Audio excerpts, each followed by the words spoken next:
two-sided that I was given while helping somebody out around their house. And it just has a lot of character.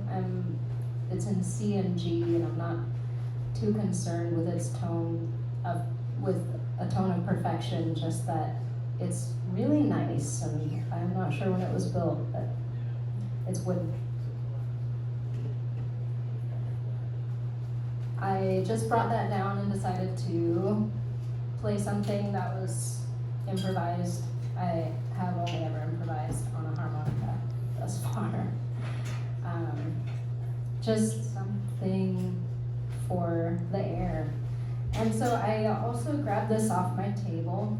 I've shared it with a few people. I read it at a rumor mill open mic years ago, maybe about 4 years ago when I wrote it. It's a pretty short, spooky story. I'm going to just angle towards the majority a little, not to leave out the minority. I'll turn to you on occasion. And it's written like a tale somebody is telling people on their porch. And it's made up of a lot of details, some of which are true, but it implies more beyond. And it's spooky, which I already said. I also read it at the World Fantasy Convention Halloween Open Mic. So.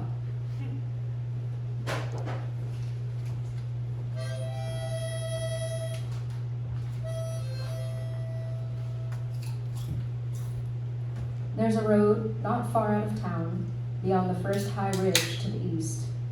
It used to be longer, used to run further in both directions, but it's been cut short since, the ends sold and parceled.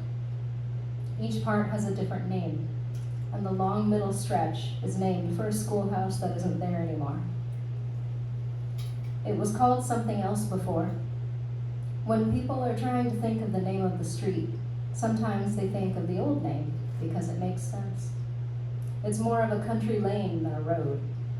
It's the last lane with the ridge view, the Ridge View Lane. After a while though, no one wanted to live on Ridge View Lane anymore. They decided to name it something else. It wasn't just one thing that happened. There was a certain kind of thing that happened a lot of different ways. It involved the ones they most trusted, and it was never the same, but it was like that. What happened over the years, and where would those records be? Something like it happened recently. No one saw it coming. There are cold spots around and hanging mists along the road. A shiver might settle into someone dear, an unnatural turn of the head. Love can withstand these forces, but everyone grows weak at times. Teachers and their students, children and parents, farmers and animals, siblings, spouses, hosts and visitors, best friends, refugees and their protectors, honor among thieves, soldiers' code, the welcoming and the welcomed, families and caretakers, lovers. All these are bonds that withstand the test of time, that grow in importance, that can be hard to live without.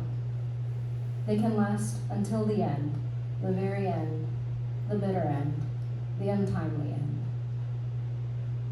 They didn't finish building that house back there, and now it stands with the second story agape. The well surrounds itself with ditches. A sagging shed roof is draped with tatters. There is a trail that people once used to walk into town from the middle of the ridge. Now it's laying under a sinkhole pond on a property that two brothers fought over. There are so many reasons why people stay. There are a lot of great things about this spot. In the pond at one end, there are leeches and sharp edges. Someone moved in and started firing their automatic rifle into it. There's a deep rutted road that's overgrown, leading to an empty stumped back lot. Buzzards watch the place. There was that spot right at the top of the hill where something died and laid there till it rotted away completely, and the mossy earth was blackened around the remaining pile of bones. Right next to where people had been living. That's the spot they gave to me. When they moved me out for a new tenant who worked for them, I scattered the bones so they wouldn't think it was my doing, or lack thereof. I don't know why I didn't do it sooner. Poison hemlock grows there too. Sometimes it is very, very quiet. A conversation can cross the entire valley. Other times, sound swirls over from the road and the neighbors from surprising directions. There are so many great things about it.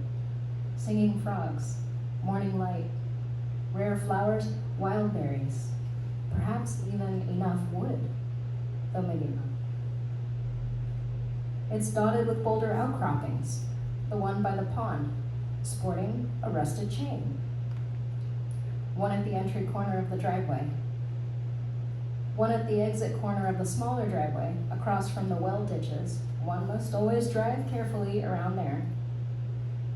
One in the fork of the turnaround. One to the side of the overgrown road, and another on the other side, only noticeable if you're leaving from the other direction. There are a lot of remnants around. The view across the valley is crystal clear. It's a long walk to town, but not too long of a walk. Down where the road winds to the bottom of the hill, vehicles end up in the tricky ditch. I've seen one myself end up. It's like they thought the road was another 20 feet to the right when they turned in at full speed. That hill is terrible when it's icy. My friend had to back down halfway up. Good thing you can come in from the other side of the road. A neighbor who was switching medications said he saw people come up to his house who didn't show up on camera. Especially remarkable were the two ladies coming up to his window with a tray of sunglasses, offering him a pair. Why do some things end up going so badly? People can act in ways you've never expected them. Some problems don't display themselves when things are a bit sideways already. Boundaries dissolve differently, and things become possible that weren't. Some things seem impossible when they really aren't. This road's been renamed, chopped up, records could have been destroyed. Who knows? It wouldn't be the first time, maybe not the last. Yeah.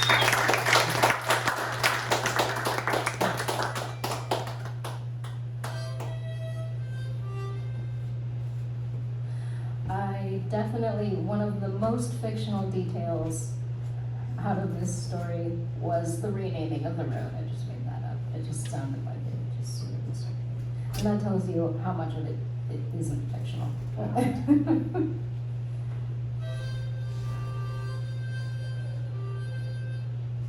But of course, you know, for the spooky story, I chose the eeriest details and put them all together. Life can be like that. And yeah, I am normally writing science fiction fantasy without focusing on it being scary. This is my one scary story that I've shared with people so far. But I have copies, so thank you. Thank you.